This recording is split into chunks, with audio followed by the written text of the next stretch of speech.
Мейримдүү, ырайымдуу Аллах Тааланын аты менен баштайм. Бардык атак даңк, мактоо, даңаза Аллах Тааланын өзүнө гана болсун. Анын мээрими, тынчтыгы, берекеси Пайгамбарыбыз Мухаммад саллаллаху алейхи ва салламга адеп ахлак, илим билимдин оргуштаган башаты, булагы болуп эсептелген Пайгамбарыбыздын үй бүлөсүнө, таалим тарбиянын, жүрүм турумдун ак өргөөсү, ак ордосу болуп эсептелген Пайгамбардын сахабаларына жана бүгүнкү ыйык Рамазан айдын кирип келгендигине ушунчалык кубанып, жыргап, орозо тутуп, ушул ифтар кылат элем азыр. Ифтарда Пайгамбар айткан баарынын дуасы кабыл болот деген Пайгамбардын хадисине амал кылып, ак эткенден так этип, бардык ой, максат, ниет, мүдөлөрүн баарын тизмектеп дуа кылып олтургандарга дагы Алланын түгөнгүс мээрим жана тынчтыгы болсун. Арыбаңыздар. Туткан орозоңуздарды Аллах Таалам кемчиликсиз кабыл кылсын. Алдыга койгон ой, максат, аруу тилек, жакшы ниет мүдөөңүздөрдүн баарын Аллах Таалам кемчиликсиз орундатсын, жүзөгө ашырсын. Бүгүнкү сиздер менен азын-оолак баарлашып сүйлөшө турган сабагыбыздын темасы Рамазан жана такыбалык. Такыбалыкты ким кандай түшүнөт билбейм. Такыбалык деген бул коркуу Аллах Тааладан, сестенүү, чочуу,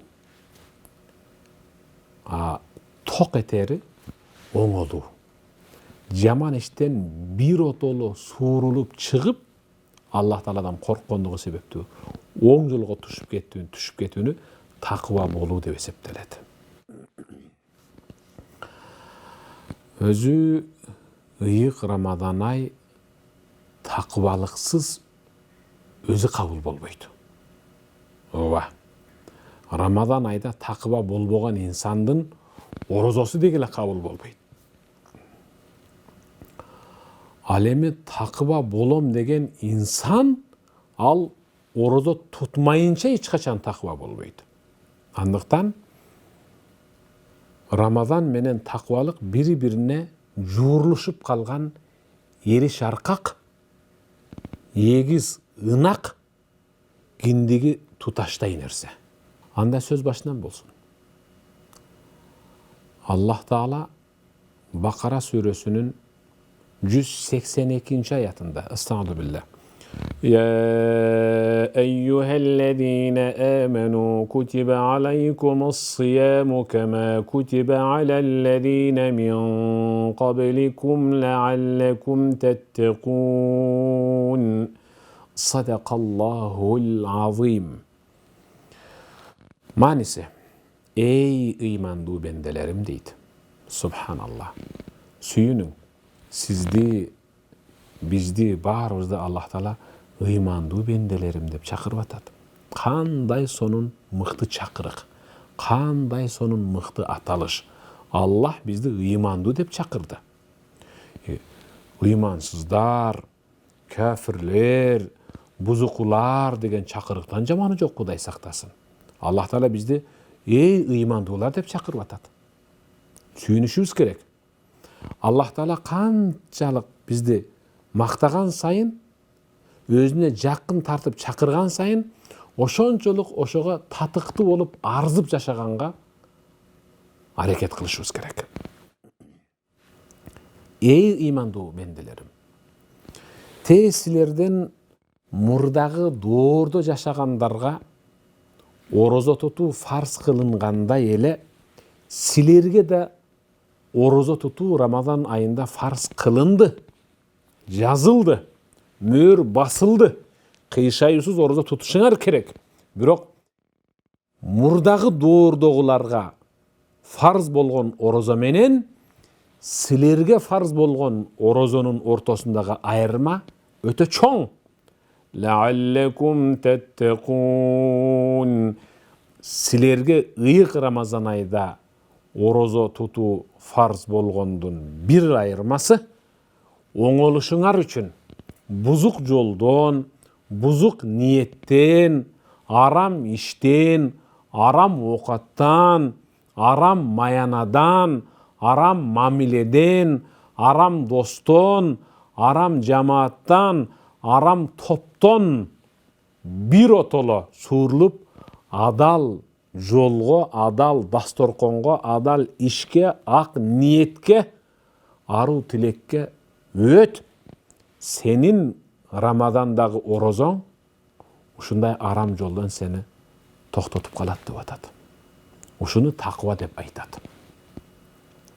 Биздин ата бабаларыбызда такыба, дербиш, калпа деген аталыштар болгон. Такыба деген кымындайда анын кийиминде, жашоосунда, тамагында кымындайда арам нерсе болгон эмес. Ушунчалык бирөөнүн укугунан этият болуп жашаган инсанды такыба инсан, Кудайдан корккон инсан, бирөөнүн укугун эч качан тебелебеген инсан, аны такыба инсан деп эсептейбиз. Ошондой такыбалык даражага мына бүгүнкү сиз, биз баарыбыз тутуп аткан ыйык Рамазан айдын орозосу жетелеп жеткирет иншалла. Ишенип коюңуз. Андыктан кээ бир инсандар бир жаман ишке кабылып калат.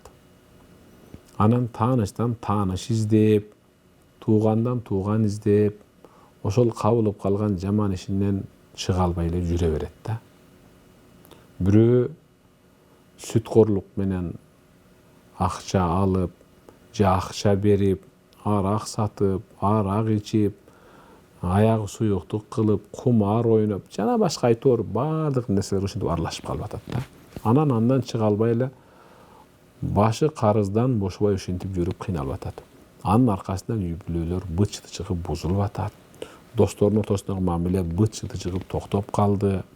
Жумушунан айдалды, мансабынан кетти, айлык маяна таптакыр жок. Ажырашуу, кектешүү иши ушундай менен өтүп атат да. Андыктан пайгамбарыбыз саллаллаху алейхи ва саллям "Ва ман яттакиллаха яж'ал лаху махраджа ва ярзуқуху мин хайсу ла яхтасиби садақаллахул азим." Аллах айтты. Ким Аллах Тааладан дейт, менден деп атат Аллах Таала. Ким Аллах Тааладан чындап корксо, оңолоюн десе, анда Аллах ага ар кандай тосоттордон эшик ачып чыгарып коет. Ар кандай проблема түйшүктөрдөн Аллах Таала өзү чыгарып коет.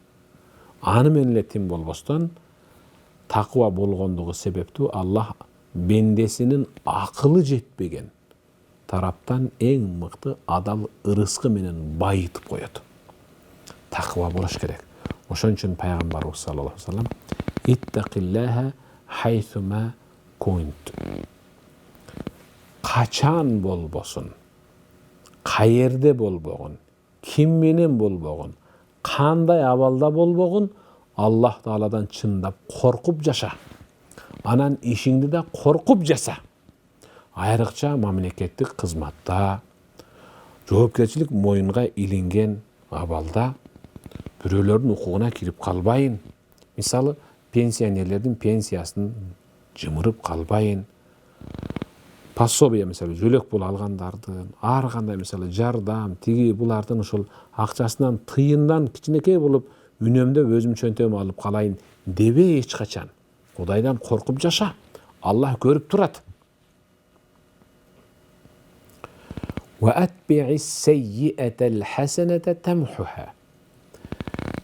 Билбей жаза басып жасап алган кемчилдигиңди дароо жууш үчүн аркасынан жакшы иш жаса.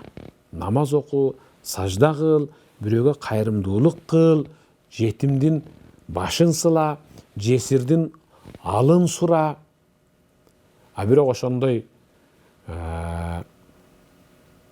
жасап алган кемчилдигин жууш үчүн жакшы ишти ким жасайт өзү десе, такыба болгон инсан жасайт деп атат.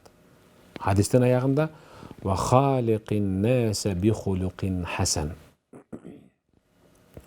Адамдар менен эң мыкты мамиледе жаша. Адамдар менен эң мыкты мүнөздө мамиле кылып жашагын. Субханалла. Такыба болгон инсан жаман иш кылбайт. Такыба болгон инсан ал мүнөзүн оңдой алат деген түшүнүк да. Угуп туруңуз. Хазрат Умар ибн ал-Хаттаб радияллаху таала анху. Экинчи халифа. Пайгамбарыбыздын кайнатасы. Ушул киши такыбалыгынын айынан, карабайсызбы, ушул киши такыбалыгынын айынан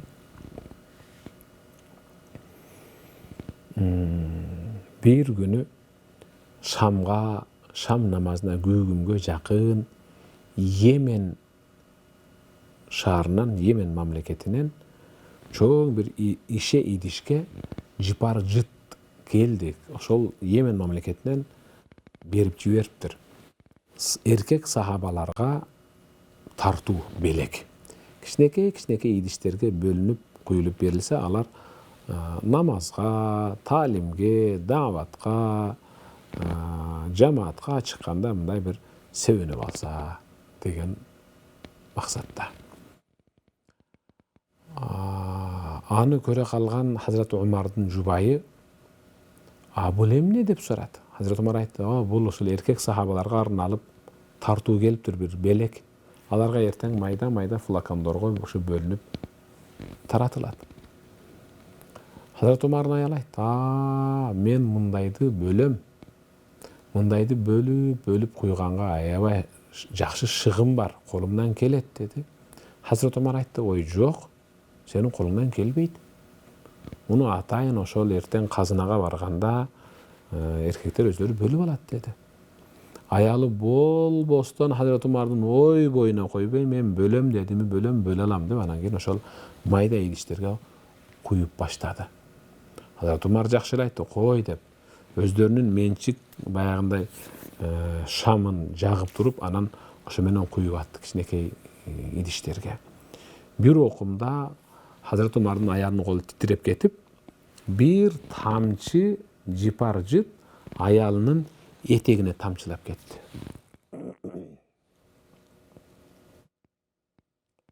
Дароо аялынын колундагы идиштердин баарын алып жерге коюп, аялынын колунан жетелеп сыртка чыгып, жубайынын колуна, аялынын колуна чоң кумгандагы толтура суу куюлган идишти, ошо кумганды берип, ме куй деп Хазрат Умар аялынын баягы жипар жыт төгүлгөн этегин өзү жууп, өзү сыгып, кайра жыттап, кайра жууп, өзү сыгып, кайра жыттап атты. Бир окумда жыты кеткенден кийин Хазрат Умар ордунан туруп кыбланы карап: эй Раббим, мусулмандардын акысы болуп, алардын укугу болуп эсептелген жипар жыттан бир тамчы менинби же аялымдынбы шалаакылыгынан аялымдын этегине тамчылап кетти. Жытын кетириши кетирдим. Бирок мен көрбөй калган, байкабай калган аялымдын көйнөгүнүн этегиндеги анын изи калып кала турган болсо, кыяматта мени ошол изи үчүн азаптай көрбө деп ыйлаганда, бир тамчы жипар жыт үчүн ыйлаган. Бир тамчы, азыркы айтканда одеколон, духи мисалы ушулардын бир тамчысы үчүн ыйлаган. Мынеке такыбалык деп. Инсандын башка бирөөлөрдүн укугуна кирбей турган инсан, ал такыба инсан болуп эсептелет. Куд ошондой такыба болуу, мына бүгүн мен, сиз, баарыбыз жашап жаткан ыйык Рамазан айда жүзөгө ашат. Эмне себептен? Эмне себептен? Угуп көрүң. Ыйык Рамазан айда биз таңзаардан ниет кылганда өзү, о Раббим, мен таңзаардан көгүм киргенге чейин сенин ыраазылыгың үчүн орозо тутууга ниет кылдым деп ниет кылабыз. Анан күндүзгү күнү эшикти жаап алып, дережелерге парданы тарта коюп, караңгылатып жесең, сен эчим көрбөйт да. Эчим көрбөйт. Бирок Аллах Тааладан уялып, Аллах Тааладан корккондугубуз үчүн жеке бир бөлмөгө камап койсо дагы жебейбиз. Анткени биз орозо туттук. Аллах Тааладан корккондугубуз үчүн тутуп атабыз. Куду ушул коркунуч такыбалык деп эсептелет. Куду ушундай такыбалык бизде эртең бирөөнүн олчойгон чоң байлыгына эмес, Хазрат Умардай болуп бирөөнүн бир тамчы укугуна дагы аралашпай калабыз. Бизди такыба кылып ыйык Рамазан айдын орозосу тарбиялайт.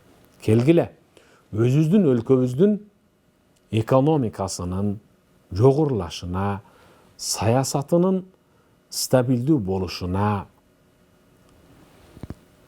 өлкөнүн жалпы эле өлкөнүн бүтүндүгүнө, жарандарынын ынтымакта, биримдикте, достукта, ырашкердикте жашашы үчүн биз бүгүн такыба болуп жашашыбыз керек.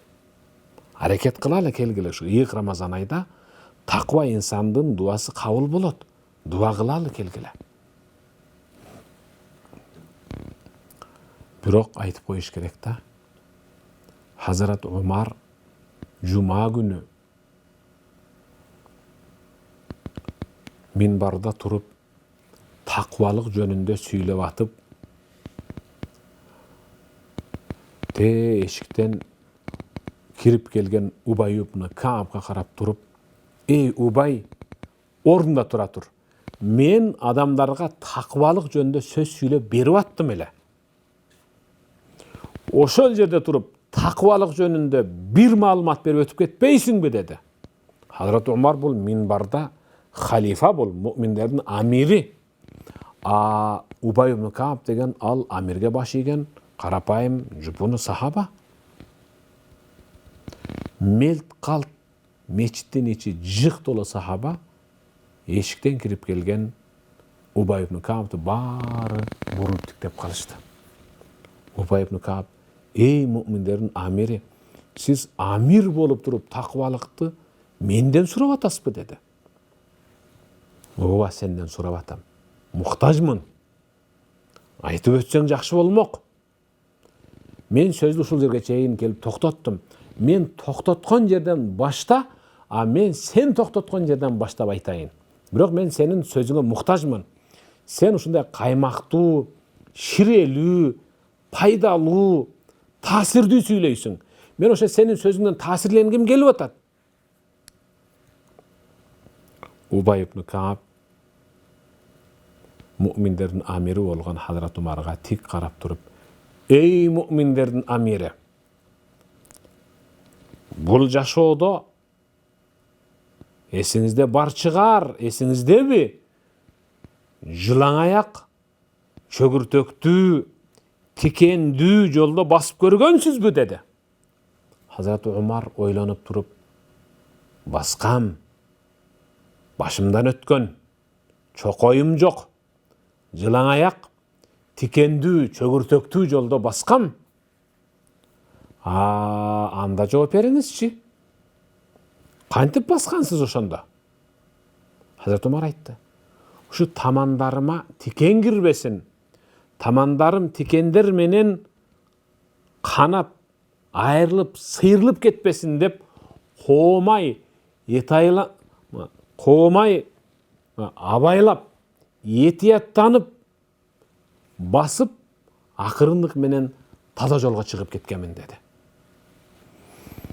Убай ибн Кааб айтты, мына өзүңүз сураган нерсеге өзүңүз жооп бердиңиз. Эй муъминдердин амири, бул дүйнөдө инсан такыба болуп жашаш үчүн куд ушул жылаңаяк тикендүү жолдо коомайланып баскан инсандын басыгындай болсо гана такыба болуп жашай алат.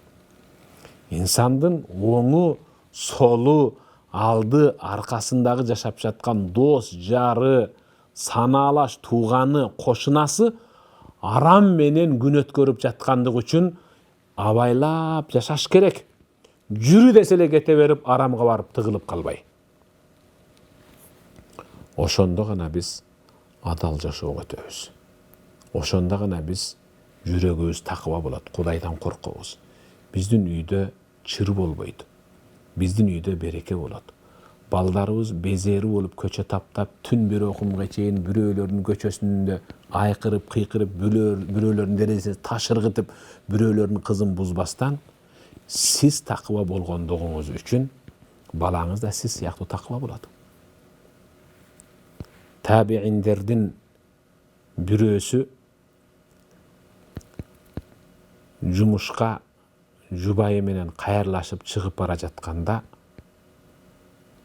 оң колунда наристеси, сол колунда бирөөсүн жетелеген, курсагында кош бойлуу жубайы күйөөсүн узатып атып, «Эй сүйүктүү жолдошум, эй мен жакшы көргөн, мен сөйөнгөн, мен ишенген, мен таянган жолдошум, жумушуңузга жакшы барып келиң.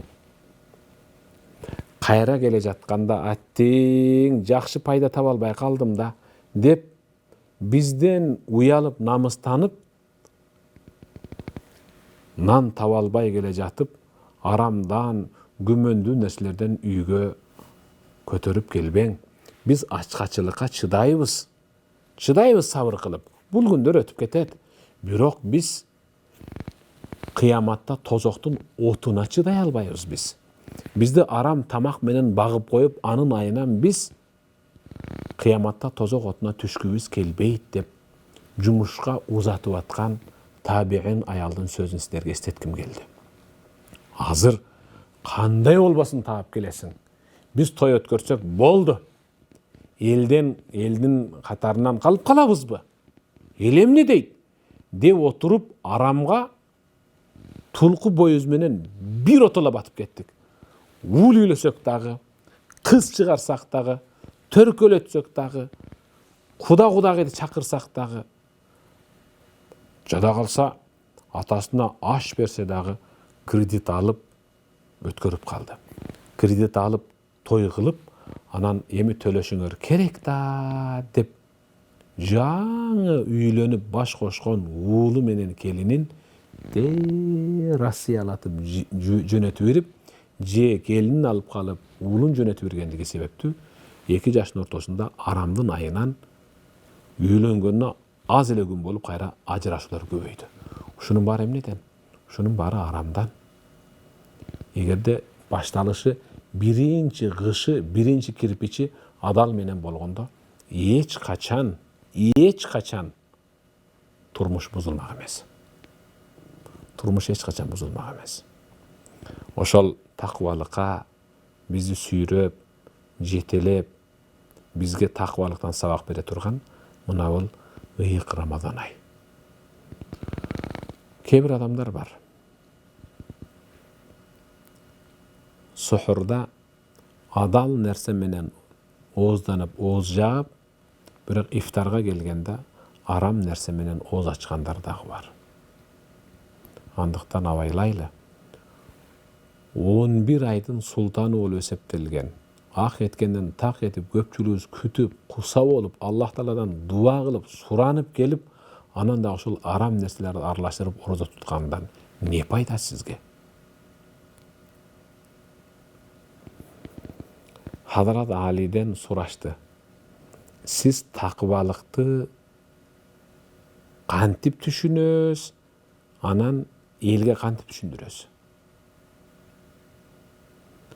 Хазрат Али айтты. Мен такыбалыкты 4 деңгээлге, 4 этапка бөлүп түшүнөм, жана өзгөлөргө да ошентип түшүндүрөм, жеңил болуусу үчүн. Кана кантип түшүндүрөсүз, жана кантип түшүнөсүз? Хазрат Али айтты. Такыбалык деген ушул. Биринчиси, ал-хашияту minel celil. Ulu Allah Taala'dan çın yürekten korku bul takvalıktın başatı.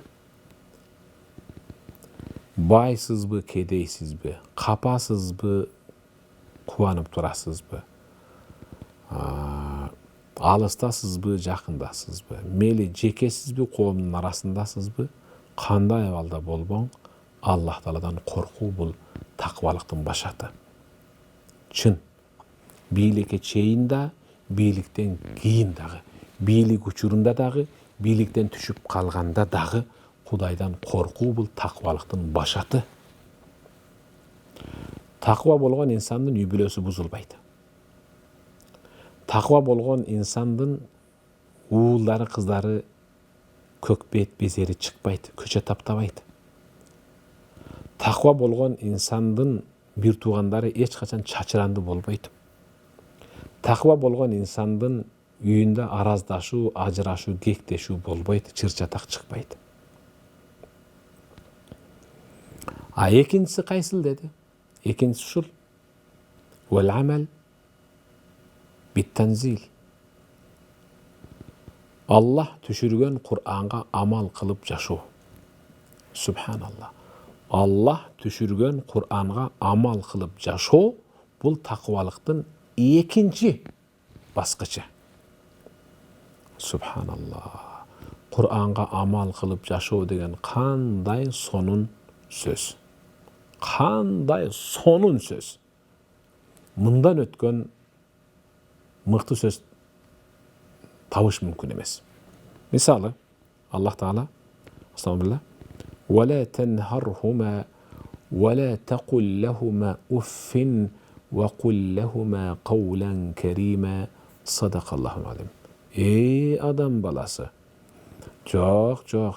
Tekeberden be. Sen top da öyle başka jaktan düşüp kalgan joksun da. Sen algaç bir tamçı su olup apaňdın jatynına düştün. Anan uyulgan kara kanga aylandın. Anan bir bölük et. Andan keyin möçe başın anan ahırlık menen bilinip oturup sen üçün apaň eçen degen gün menen tündü zar kakşap uykusuz ötkördü deysin. Anan töröldün, anan toroldun, anan çoňoýdun. Emi boldu? Ata-eneňe gaýaş aýtpa. Ata-eneňe gaýaş aýtpa. Dep tajo sözün hiç kaçan çıgarboýsundan. Teskersinçe alardın köňülün kötörüp, yüregin jumşartyp, uurtuna jılmaý çakyra turgan, jylyw jumşak nazik söz aýt dep atat. Kur'an uşintip aýtat. Kur'an hiç kaçan uur, soğuk, bölün debeyt hiç kaçan. Manaşa takwalyktın ikinci başatı Kur'an'a amal kılıp yaşo. Üçüncü baskıcı kanday dese vel qanaatu bil qalil. Allah bergen az gana ıryskyga kaniyet topuk kılıp yaşo, bul takwalyktın üçüncü baskıcı. Aksakallar aytat go, topuk kılıudan ötken baylyk jok dep. Oho, baylyk dese milyoner, milyarder emes. Baylyk dese jayty elep algan 4 tülük malı var. Bankdagy ýaşaýkadagy akçası var insan emes. Bir çöýçek suusu bolsa dagy topuk kılıp yaşagan insandan ötken bay jok. Şükür, Kudayga şükür degen insandan ötken bay adam jok. Alemi takwalyktın 4-nji etaby kaýsyl dese vel isti'dad li yawmir rahil. Momun musulmanlardın tüpkü mekeni bolup eseptelgen beyişke gülazyk kamdo, namaz oku, oroza tutu, zeket berүү, kayrımdуулuk kılуу, ata-enege hizmat kılуу, bir tuganlarga merim tögүү, özünün jubayına süýösün arzuu, uul kızına mыкты tarbiye berүү, meken üçün tik turup hizmat kılуу, şulardın büt bary beyişke bolgan en mыкты gül azık. Andықтан Аллах Таалам барыбызга ыйык Рамазан айдан ала турган жакшы азыгыбыз, жакшы сабагыбыз, үлгүбүз ушу такыбалык болсун. Барыңыздардын туткан орозоңуздарды Аллах Таалам кемчиликсиз кабыл кылсын. Ушул тутуп аткан орозобуздан алган сабагыбызды Аллах Таалам бизге такыбалык менен кайтарсын. Ассаламу алейкум ва рахматуллахи ва баракатух.